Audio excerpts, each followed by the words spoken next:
Good evening, ladies and gentlemen.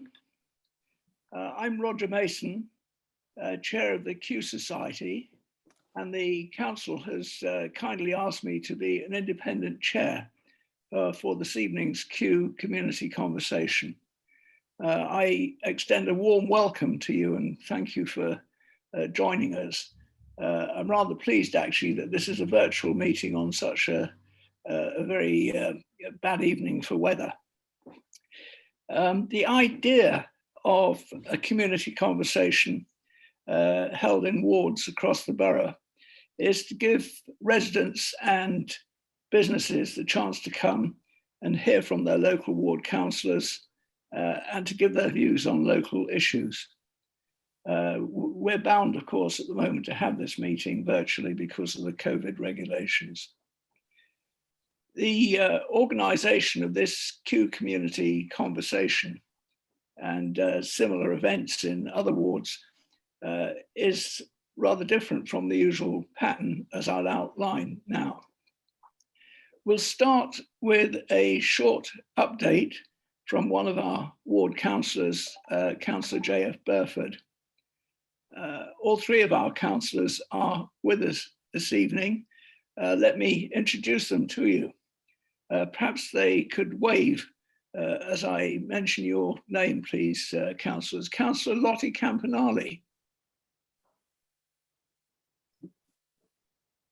Good evening, Councillor Lottie Campanale here. Thank you. Councillor J.F. Burford is waving. Furiously waving. And Councillor Ian Craigie. Thank you, Ian. We're also joined by a number of officers from various council departments who are going to write up notes and list actions to be taken to follow this event.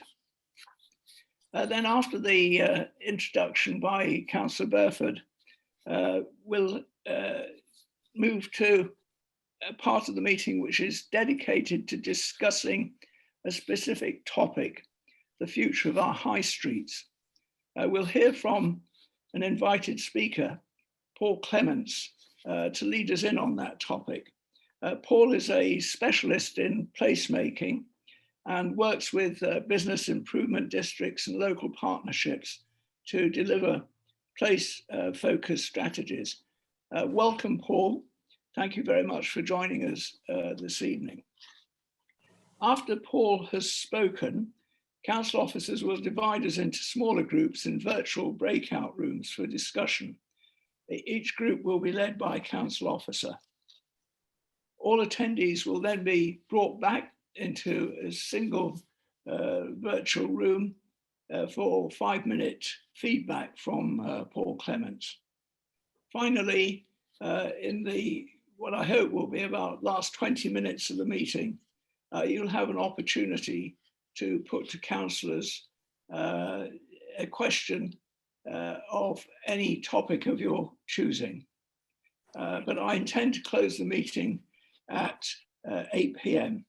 I know many people watching will also want to watch the Belgium-Spain semi-final of the European Cup, which starts at 8 p.m. I need to say a few words about participation before we actually start. Please note the event is being recorded and it will be published on the council website. All attendees other than the panel are muted. If you wish to speak, please write the word question in the chat box. Do not write the full question. After writing question, then state the topic. For example, graffiti. So if you want to ask a question on graffiti, type question followed by graffiti. When I say your name, a member of the event team will unmute you. When you speak, it would also be good if you could turn your camera on so we can see you. If others have a point during that particular question on that particular topic and want to also say something about it, you can use the hand tool to raise your hand and alert me to the fact that you want to speak. Please use the chat to share your views throughout the discussion.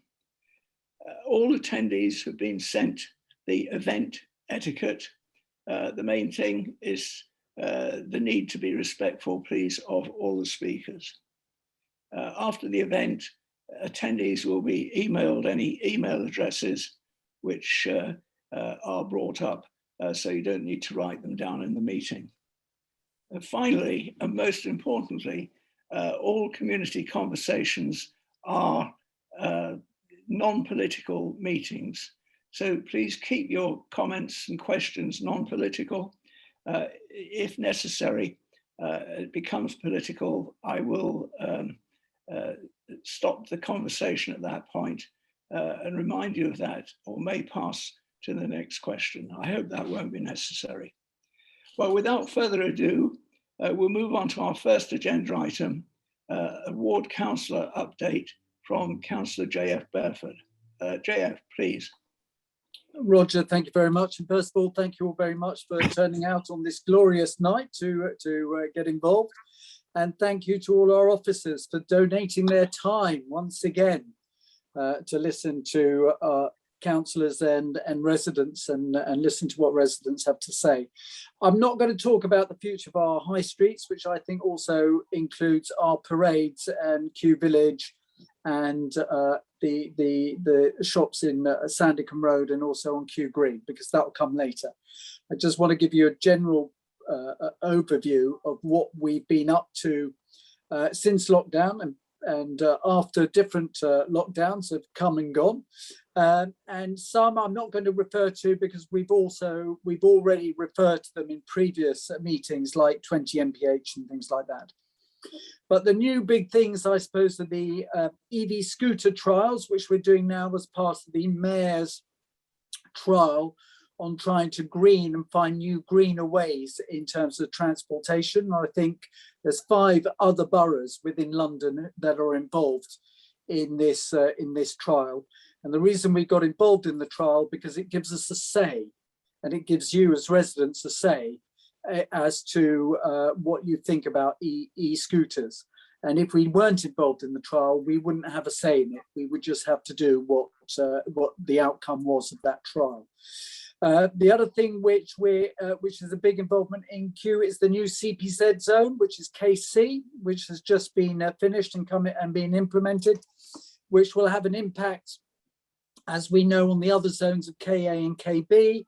And again, we consulted at the same time for KA and KB, but we are now going to reconsult with the residents of KA and KB, or further consult with the residents of KA and KB, to see what impact this new zone is having on them, and also the new events, which we should actually cheer for the fact that Brentford, we've now got a Premiership club in Brentford FC on our corner, right on our doorstep. So that depends if we like football or not. But I think that's a good cheery point. It may only last one season, but at least they finally made it after, I don't know, I've been going for about 40 years, so and maybe longer. So at least after all of that time, they've made it. So yes, so the impact of the new zones, KC, KA, KB, also the introduction of yellow lines on drop curbs. If you have asked for some yellow lines to be painted outside your house on your drop curb, but we're going to start to implement that very, very shortly. Then we have the cycle lane in Kew Road, which is being, so far, data shows that it's being, the take up is good and more than good, and it's very popular. So that is a thing that as councillors we're keeping a close eye on. We have ULEZ coming in, which is dividing Kew into not quite half, because it's mostly 1/3 and 2/3.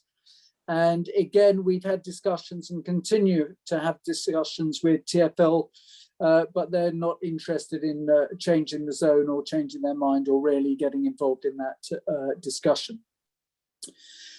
We've got the Kew Green as part of the new one-way system, as part of the cycle lane, one-way system on Kew Green for traffic on Kew Green. Again, that's another trial that we're trialing to see what's happening there, if there's any difficulty with coaches and cars and all the rest of it. At the moment, I walk around there nearly every day just to have a look, and it seems to be going okay. But I presume that depends on the days that you actually turn up and the time that you're actually there.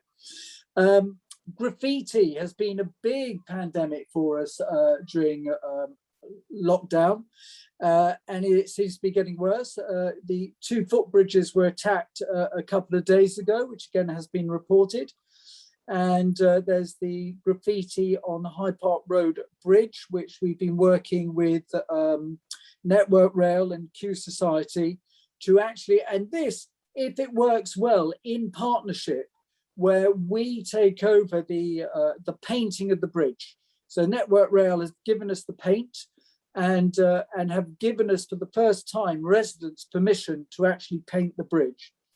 And if this works well, I had a meeting this morning, we might look at rolling this out across the borough as a way forward in terms of, instead of waiting on Network Rail to paint graffiti, we as residents and organisations can come together and do that. So again, we'll trial that and see what happens there. We all know about the fire at Townmead. It's taken slightly longer to get that back up and running. It is nearly there. There's one issue with some roofing that needs to be looked at. And once that's been given the go-ahead, then the Townmead will be open again. And it will still be, you have to book a spot, but I think they'll open more spots and things like that. And the good news is Kew Library may be opening shortly as well. So that'll be good news. Kew Garden Station and step-free access, again, working with the Kew Society. We're working on that. We've had lots of discussions on that. There's been plans looked at, and it's about 30, and Lottie will be able to say if I'm wrong or wrong, but it's something like about 13 million to actually put a lift in there. So we're a long way away from getting that done, but we are working on it and we know it needs to be done. Plaza side Kew Station, over the last couple of months, it's been fairly lively there with tables and chairs coming out. So again, it's becoming a real little community there. So if you haven't been there for your coffee in the morning, I would suggest you go over there and enjoy a nice cup of coffee. At the last count, I counted there is something like 12 places to have coffee in Kew Village on both sides of the railway track. So we have plenty of options. And the rumour is that Gales, I think, is coming in to take over the bank. So we'll see if that rumour comes. So if that is so, there'll be 13 places to go for coffee in a very, very small space. I'm sure I've forgotten loads of other things, but as you can see, it's been a really big, there are some really big projects and trials happening in Kew and in the borough. And it's really important, I think, for the future of Kew that these trials happen. Then I suppose on a happy note, we should all welcome Reverend Dr. Melanie Harrington, who is the new Reverend at the Barn Church and all the churches, I think, isn't there? Barn Church as well as St. Luke's. So a big welcome to her. I think I'll stop there because otherwise I'll be bored with my own voice and you'll be bored as well. So I will pass back to Roger. And I'm sure that in the chat, there'll be loads of things that you'd be wanting to talk about. Thank you, Roger. Thank you very much, JF. You did extremely well to pack at least 13 different topics into about 10 minutes there. So thank you for that, as well as welcome Reverend Harrington. So we now pass on to the next stage of the meeting, which is to talk about the future of our high streets And Paul Clements, who I introduced you to earlier, is going to lead us in on that. Paul. Well, thank you very much, Roger. Thank you very much, JF. What I've learned so far then is that Kew is the coffee capital of London, or the coffee capital of the UK, or the coffee capital of the world, or whatever. But well done. More coffee shops than any other high street in the world. Marvellous. Well done. And lots of good stuff going on there as well. So, Roger, thank you very much for inviting me. As you know, I don't know much, but if I know anything, it's about how you shape town and city centres. And I want to kind of set a bit of a framework for this evening's discussion. The first thing is, the blindingly obvious really, is that what is happening on your high street is happening on just about every high street in the UK. This isn't just a local issue, it's a national issue. To be honest, it's an international issue as well.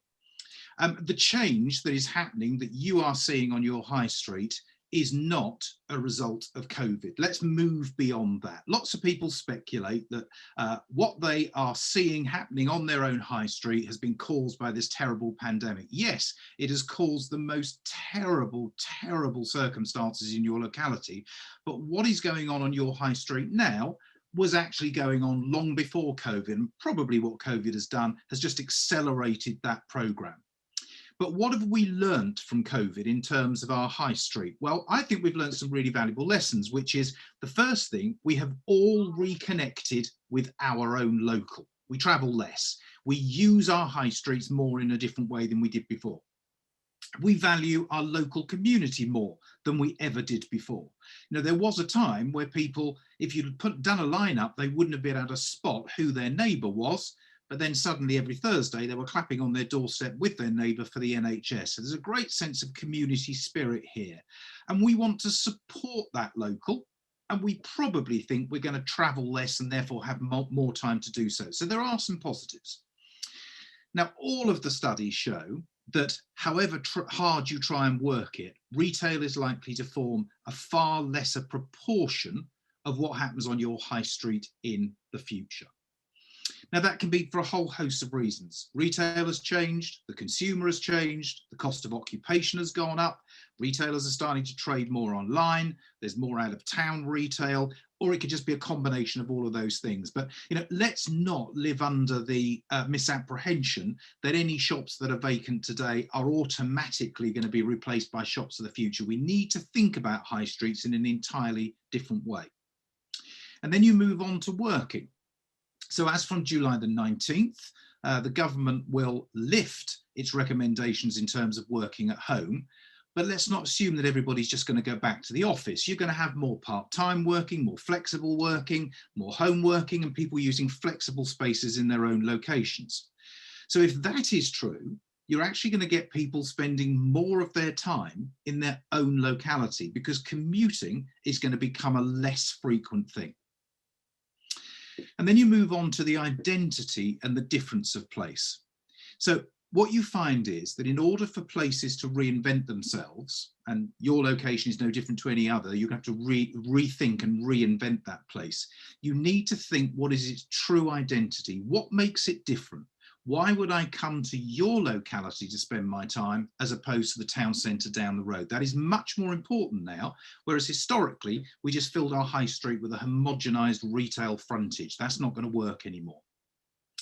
And residential trends are going to change. The one thing that is true, and it hasn't been altered by COVID, is that particularly younger people, they want to live in town and city centres. There's been a huge move to urban residential accommodation, and that is very likely to continue, and the housing market shows that that is probably going to continue and indeed accelerate. Now, although I'm invited by the council, I do have to give everybody a warning here.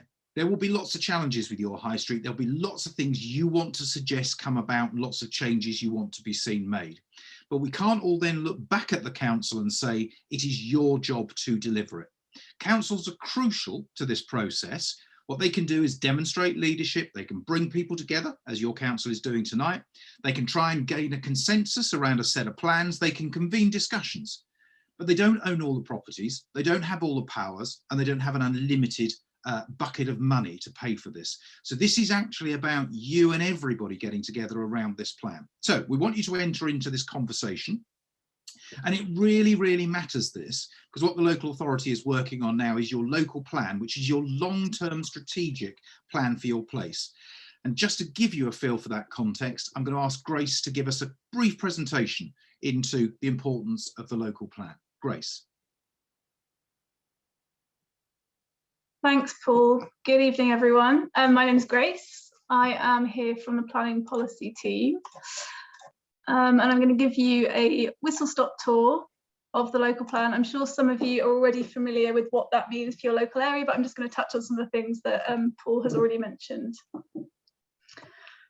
So the planning policy team produced the local plan, and to do that we work with other council departments to help inform the planning decisions that we're making, but also to explore things like the impact of new developments. So this isn't just an internal process. As several stages, we invite our communities to take part in this journey with us, I suppose, as you are very knowledgeable in your areas, and that's an example of what we're going to be, some of the things we're going to be talking about tonight.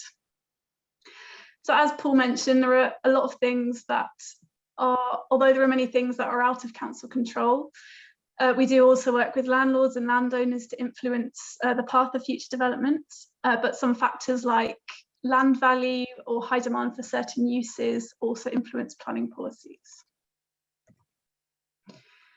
So the local plan is a legal document that is produced by each local authority in England, and essentially it's a set of guidelines that lays out our vision and objectives for the borough.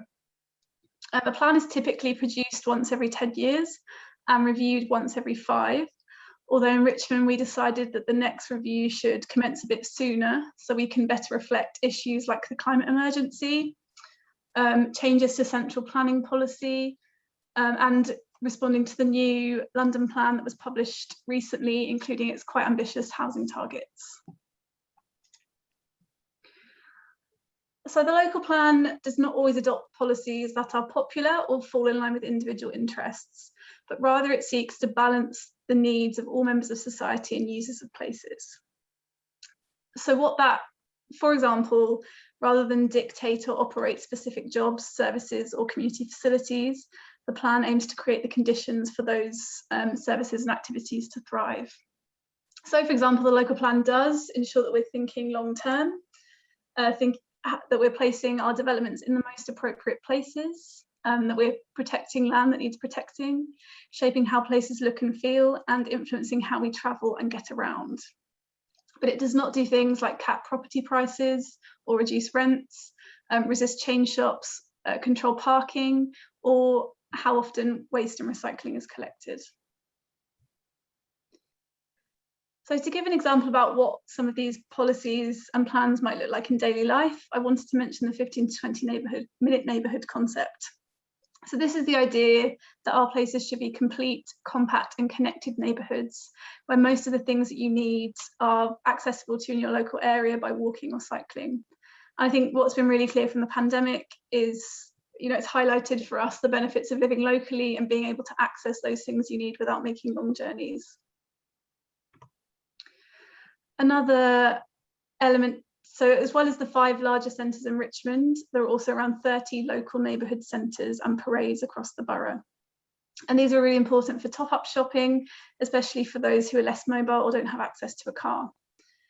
So going forward, we need to make sure our local centres continue to be successful, distinctive places that can adapt to change. For example, changes in the retail sector that Paul was touching on earlier, but also changes to the way we shop or changes to use class legislation, which is to do with what a building is used for.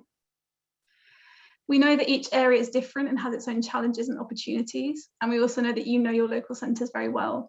So we're very keen to hear your thoughts on this through the exercise that we're about to conduct, and allow us to incorporate your thoughts into the way that we're shaping the local plan. So I'm not going to go into the detail of this timeline, but the most important point is it's a long process which builds up weight as you go through the journey. And as part of this process, the council also commissions a new set of research or local plan evidence to help inform the plan. This includes a review of our open land designations, an urban design study to help understand where the borough's constraints and what its realistic capacity for growth are, as well as research that anticipates our future needs for things like housing, leisure and retail facilities, but also premises for businesses. So to sum up, really our vision is to set out a long-term vision for Richmond, which is looking towards the next 15 years and is reflecting on the changes we've all experienced in the past 15 months in a way that supports our high streets and local centres to deliver for the community. We want to build on our borough's strengths as a place with strong arts, culture and leisure facilities that is enhanced by the unique presence of the Riverside. And we want to continue to work with our communities and local partners to ensure that this vision is developed with you. Thanks. I'll pass back to Paul. Well, thank you very much, Grace. So what we now know is the discussion you're going to have, which is going to last about 30 minutes, something like that, really matters to the long-term strategic direction of the wider area. Now, I've been watching the chat function. We are talking primarily about Kew Village here, but if you have comments on other locations, then clearly we will capture them. And then in terms of High Street, please don't misunderstand. That is a generic phrase used by government to refer to the centre of your place. So it doesn't mean it's necessarily the main shopping street. It means if I took you all to the middle of Kew Village, we'd all be standing in the middle. That is effectively our high street, or it might be a mass of different streets.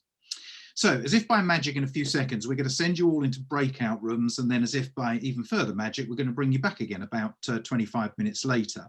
And what I want you to focus on when you're in the breakout rooms is 3 specific questions, and then I'll provide the feedback. The first is thinking of your place. How do you use it? Do you now use it more often? Do you use it differently? What do you use it for? Do you use it more frequently, less frequently? How do you get there? Do you use it in the evening? When do you visit and what do you go for? So that's about use. The second question is, we want to know what you'd like to see that would improve your high street. You might be 100% happy with it. You might say nothing could improve it. It's absolutely perfect. Leave it exactly as it is. But on the understanding that you might have some suggestions, do you want to see more green spaces, different shops, more shops, less shops, leisure amenities, cycle lanes, more events? Or do you want to agree with the person that in the chat said, look at that photograph, all those cars? And then section 3, the third question is, we want you to give us some ideas. Now here, we want you to blue sky think, not worry about constraints of ownership or current use. Really, what would be the big thing that could really improve your high street or your town centre and give it that clear differentiation from other locations that might currently compete with you? Now, I'll remind you those questions straight after this, but I'm going to show you a short video which will just give you some context for what you're about to do.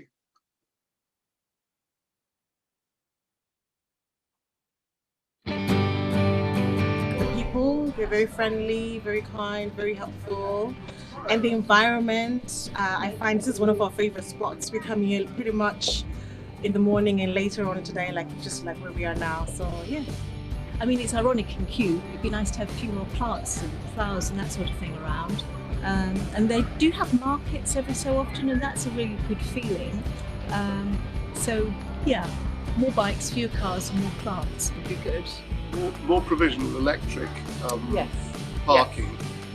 Yes. There is some. As somebody who is looking to get an electric vehicle, I'd like to see council, whether in cooperation with another body, investing a lot more.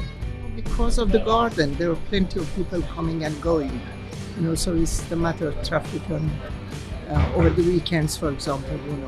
We have problems parking our cars here. But there is I suppose, traffic speed is the thing. I think they tried doing this bump here, but it hasn't helped with it. In fact, to be honest with you, I think it's speeded up the car sometimes.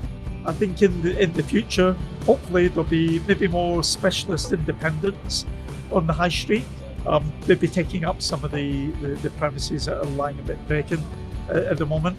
So that would be my hope, that we would see some independent businesses moving into the high street. Future high street, I think it'll be more service orientated, less retail, because everybody's shopping online now. It's definitely going to be the way forward. Without the local community, Maids of Honour would not have survived the last 13 months. We have been open as a bakery and a shop through every single lockdown, very safely. We've worked with all our staff. We promised there'd be no redundancies, and we meant it, so we are hanging on in here regardless, and the community have supported us right the way throughout that. And I want to take this opportunity to say thank you to them, because without them, Maids of Honour would not still be here.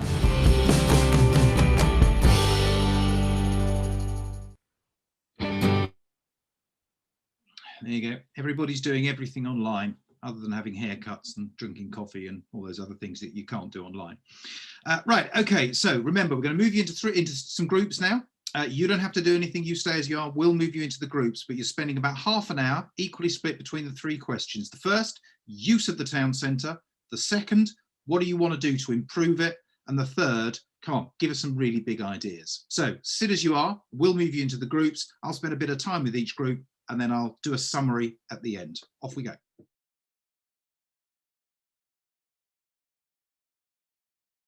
Right, well, you're back. Well done.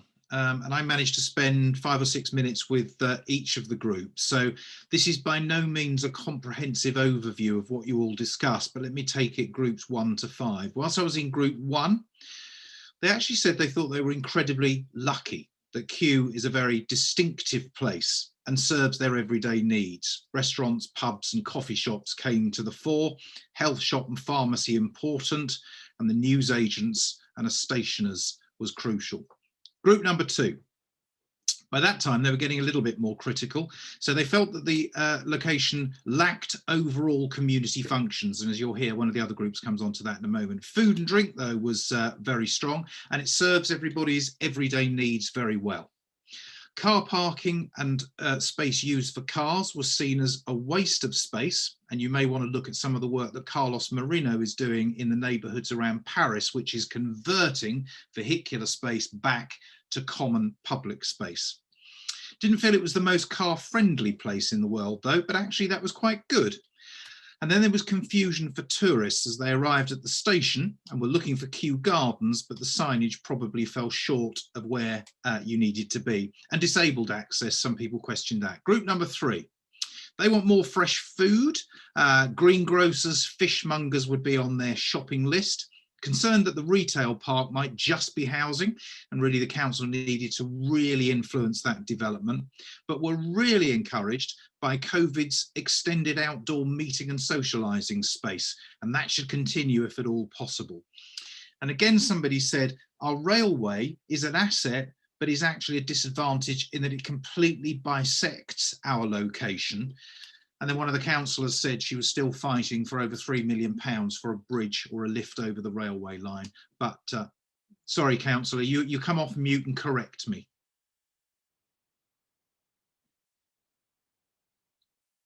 Maybe she can't. Okay. It was 12 million, Paul.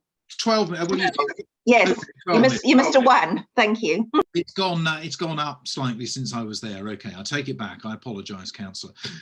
Group number 4, really strong support for more independent stores, and thought through the generations. Actually, let's have some educational facilities. Let's have community centres with particular facilities for those with very young children. Let's have better space for young people, not young children. And then let's make sure that people can afford to live in the location with truly affordable housing. Flexible working space was important. The centre's lack of banks was seen as a disadvantage. And we needed to incentivise people to change their habits and not use cars so much by using maybe shuttle buses, hop on and off buses or whatever. And then the final group had moved on to the value of arts and culture, leisure and outdoor events. Early evenings were seen as crucial, the bridge between the retail element of the day and then the bars and restaurants open, and that bit in the middle there being really crucial. And one person really convinced me that the highlight of the month is the first Sunday, when you have one of the best, described as brilliant, markets in the area, and actually that should be every Sunday, and a lot of support for evening and night markets, which you see on the continent all of the time, and they bring not just produce but food and drink there as well. And be brave, close the road occasionally and turn it into a pedestrianised space. But there was one thing that featured in each of the 5 groups, which is you've got to crowdfund and save the post office. Because if the post office is lost, then you will start to lose a lot of your local identity and local character. So that's a summary. It's a very much of an overview. You'll get the full results of this in time, but my work here is done in Kew, and I can hand back to your chair, Roger Mason. Roger, back to you.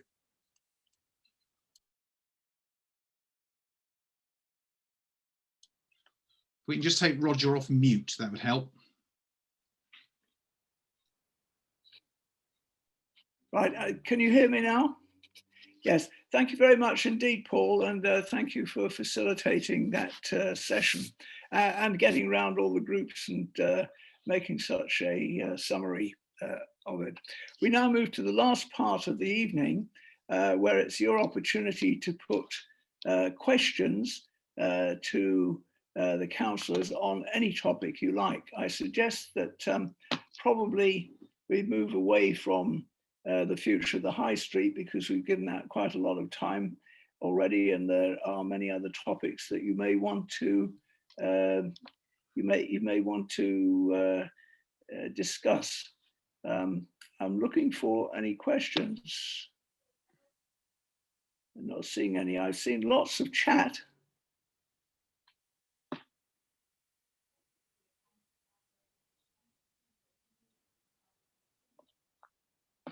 Nobody feel able to put a Roger, question. I saw Giles Dixon, I think, raise a hand if you wanted to take a question. Oh, did you? Yeah, I can't see him on my screen. Giles, can you hear me? Yes, I can hear you. Can you hear me? Oh, right, thank you. Yes. Would you like to put a question, Giles? I have a question with regard to these e-scooters. I mean, it's a private company or two private companies that are hiring them out. What are the financial benefits, if there are any, for the council? Because it's, so far as I can see, the ones near us are not being used, and they're taking up residents' parking spaces, which are difficult enough anyway. They've got worse actually since the Green has got more restricted parking than it had before. I mean, it seems to me odd that private companies with scooters should be given all that space. I know it's a trial, but I've assumed there's some financial arrangement with the companies that are hiring out the scooters. Which of our councillors would like to address that? I can have a go. Please, Ian. Maybe Councillor Burford? Well, the answer is I'm not sure, Giles, because as you know, it's a TfL, it's a mayoral trial, which we've got involved in. And I don't know in terms of the long-term implications as to whether we get a certain percentage of money, you know, that from usage. So the answer is that I don't have an answer for you for that. I'd have to ask officers if in the short term and the long term, unless Ian knows something.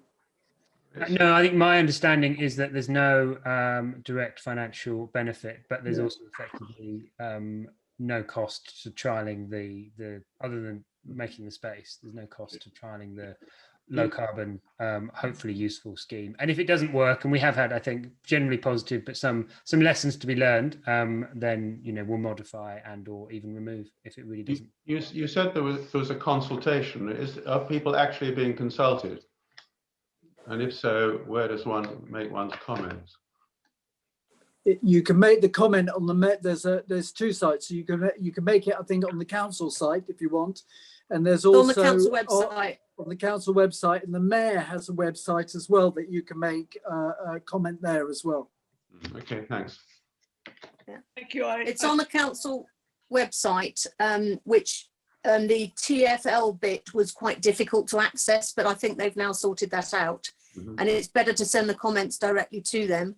The reason we took on the trial is that only, I think it's 7 boroughs could take it on. And we thought it was better to do the trial properly, because if it goes horribly wrong, they have to pull it. The 3 companies involved have to pull it at their expense, not ours. So we thought it was better to trial it properly and the feedback than be one of the boroughs who doesn't get a chance to trial it, but would be suffering the results of the trial. Well, also the fact that as we feed back, where the council can give an opinion, And if the mayor wants to go ahead with this, at least we have made an opinion. We have made our opinions count instead of just having to implement it or not implement it without being involved in it. Mm. I'm still not able to find any questions in my chat box here. There is somebody has put something on the chat here with a question mark after it relevant to this question. Are e-scooters used in the cycle lane? Could you comment on that, councillors, please? So as far as I'm aware, these trial scooters are the only legal scooters allowed on the road, and they have to be ridden in the cycle lanes. And you have to be over 18 and you have to wear a helmet. Right, thank you. In the absence of other questions, could I ask about traffic on Sandicombe Road and North Road? There's been quite a lot of discussion in the community over the last year about speeding in both of those roads, either side of the village leading towards the A316.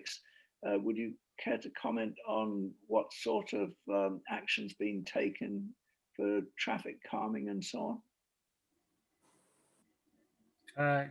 Councillor Campanale, your pet, one of your passionate topics. You're muted, Lottie. You're muted. They keep not letting. Oh. There we are. You there? Am I in? We can hear you now. Yeah. Hooray! Yes. Yes, I have campaigned a lot and begged a lot. So, the chap who owns Squires thinks the ramp outside Squires has actually speeded up the traffic. That was actually put in by the previous administration. I have begged and done everything I can to encourage a review of certainly Sandicombe Road. We have got the flashing speed sign back, which has improved things. It's definitely got worse with the Hammersmith Bridge closure. I suspect that's the reason. I believe there's an app actually suggesting people traverse down Sandicombe. It's a problem. It's about priorities. I have done a speed watch event with the police, and we got I think 20 cars speeding at school run time. My main concern at the moment is that last week, and I did report it. All I can say is I'm keeping on trying. My latest idea is to actually have a passing point like we do on High Park Road when it's running. Because I think that actually if everyone drives at 20 miles an hour and gives way to each other, this road can work. And of course we do have to take into account that we can't put any humps or physical barriers in because we are a fire engine route and a main bus route. So unless we say no buses at all and no access to fire engines, we are quite limited. And of course, nobody wants to lose, the shops nor the residents want to lose any parking spaces. But if you have any ideas on parking, probably best to write to me and I can put them forward. Thank you. Thank you. Or any traffic calming. Thank you, Councillor Campanale. I can see there's a question from Nora Dennehy, but I can't actually see the question. Nora, would you like to come in and put the question anyway? Yes, thanks, Roger. It was just really a question on the CPZ that was mentioned earlier, this new one that's been created around Forest Road, Priory Road, etc. Just wondering what the thinking was in creating a different zone. It's adjacent to obviously KA. Also, the hours are different, and my experience is living in KA adjacent to the new zone is that it's actually made it far more difficult for us to park in our roads, because I think traffic, cars are actually parking further afield because they can, because we've only got controlled hours between 10 and 12. So, Councillor Burford. So if you remember, thank you, Nora, if you remember rightly, when the consultation first came out for this new zone, both KA and KB were consulted at the same time to extend the zones and their thoughts on extending their zones. It was a very, very close, it was virtually 50-50, with residents saying yes, they wanted extended zones, and no, they didn't want extended zones. So now that this new zone has been implemented, we are going back to consultation with KA and KB to reconsult with them. And I think that's going to happen most probably in September now, as to what they would like to happen, whether they would like those zones to be extended. I was slightly confused in the first consultation that both these zones didn't want to be extended. I was confused by that because I thought they would do and fall in line with the new zone, especially that the new zone has got event evenings and things like that. That's going to happen as well. So there is another consultation coming to review it. Yeah. And to give those zones another chance to see if they would like to extend into a longer time period. Right. And if I think that's September, isn't it? Yeah, it's September. And on that point, if I could pick up a question I can see in the chat, which is about Knighton Road. So there's just to anyone that's not in that area, there's a question about whether the area kind of down in the Knighton Road area near the A316 should be brought into the KB CPZ. And there was mixed feelings on that last time we consulted. And I think now when this new consultation comes in, it will probably be the final consultation for a while. And while I don't want to prejudge, I think that will be the catalyst that the KB will be extended to that area. So sort of watch this space. We're aware there's some quite passionate feelings about getting that into a CPZ, and chances are it will happen towards the end of the year, I think. Can I move on to Andrew Giudici? I'm sorry, Andrew, I can see that you're trying to ask a question. I apologize for not calling it so far, but again, I haven't actually been able to see the question. But if you're still there, would you like to come on and put the question, please? Sorry, Roger, is it my question was actually about Knighton Road.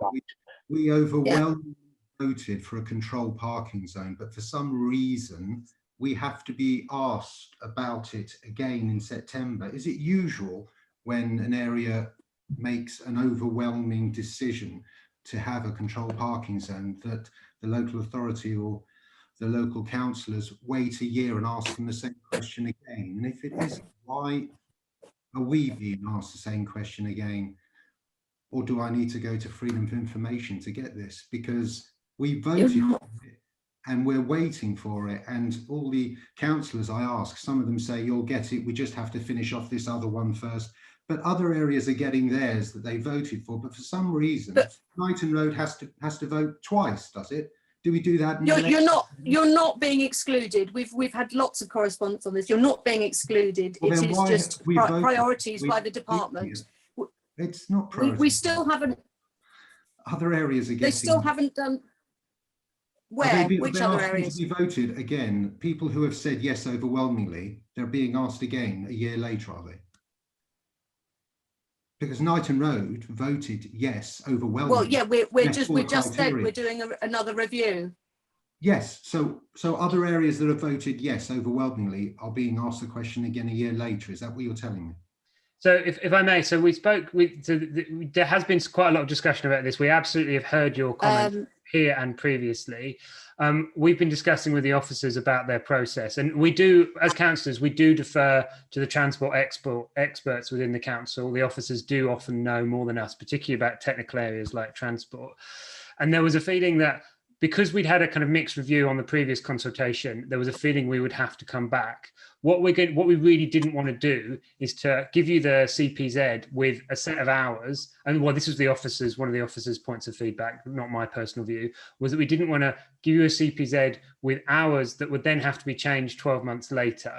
So we kind of wanted to work out exactly what was required and then do one set of signage and get you hopefully into the CPZ, and everyone will be happy and it'll be clean and tidy and not have to kind of take two bites of the cherry with the costs associated with that. Because I can understand that. Minimise costs and minimise ultimately tax increases and stuff like that. I So can I understand appreciate there this. has been a bit of a delay from your perspective.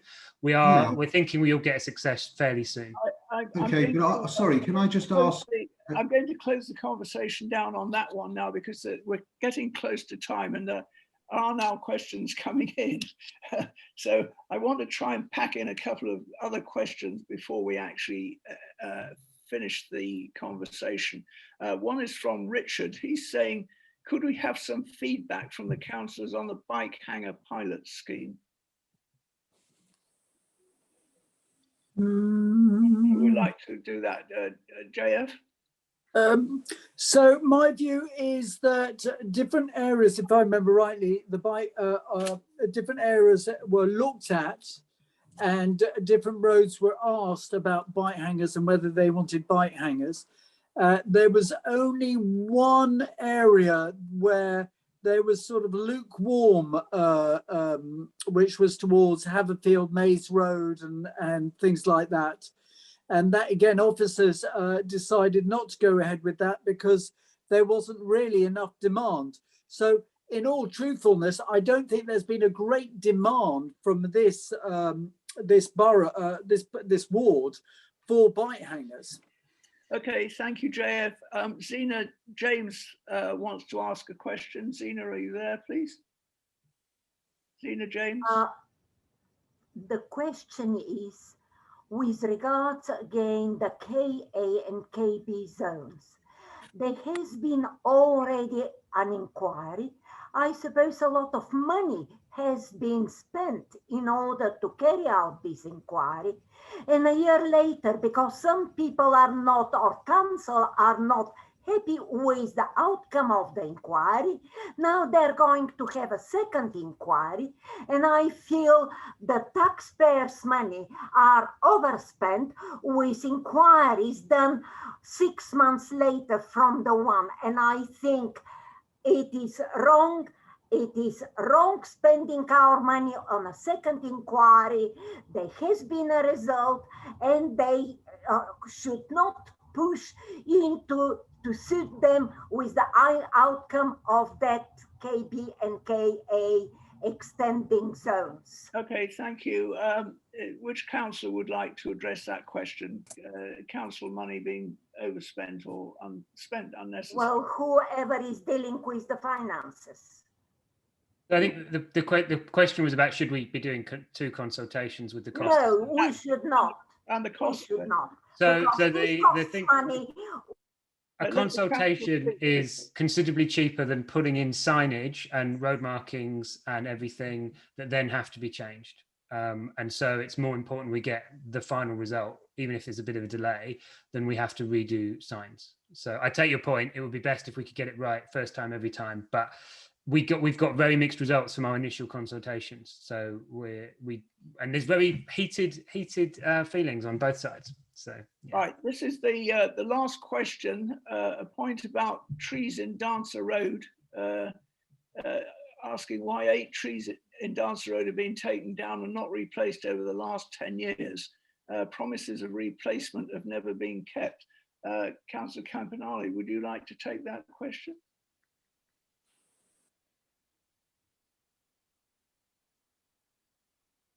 Okay, one of the other councillors, I can't see. Sorry, I had to dial out and dial back in again. Can you repeat the question, please? Right, the question is about trees which has been taken down in Dancer Road over the last 10 years, and why have they not been replaced? Don't know. Write to me about it, and I'll write to the tree officer and find out. Yes, that would be wonderful, because I rang up the council. I think I've kept a record of the number of calls I made to the council, and nothing happened. If you write to me and I'll chase it up. Sometimes the replanting often takes place sometimes 18 months after the trees have been felled because of the seasonal planting, and sometimes they fall off the radar. And I have had this happen before. So if you write to me, I'll try again. Thank you. Thanks a lot. Okay, I said that was the last question, but another 2 have come in, and I see it's only just approaching 8 o'clock. Are there plans to extend Kew Road cycle lane up to Kew Bridge? That's from James Armstrong. Who would like to take that one? I can take it. I believe not. That section of the road actually belongs to TfL, not us, and it's too narrow. So unfortunately, like with Chiswick Bridge, which is not us, sorry, Kew Bridge, which is not us, you know, we want that. And I think we really must make that the last question, because it is 8 o'clock and I said I would finish at 8 for reasons I gave. So I would like to thank all the residents who have contributed, attended and contributed to this community discussion. I'd like to thank our ward councillors, Lottie Campanale, J.F. Burford and Ian Craigie for their participation. Say thank you again to Paul Clement for leading the discussion on High Street regeneration. And lastly, thank you to the council and its officers who are too numerous to mention individually for facilitating this meeting, which I think has been very helpful. It's been very efficient. And we look forward to receiving notes from the council in due course. And with that, I say good night to everybody. Thank you very much again. And thank you, Roger, for chairing. Thank you. Thank you. Bye.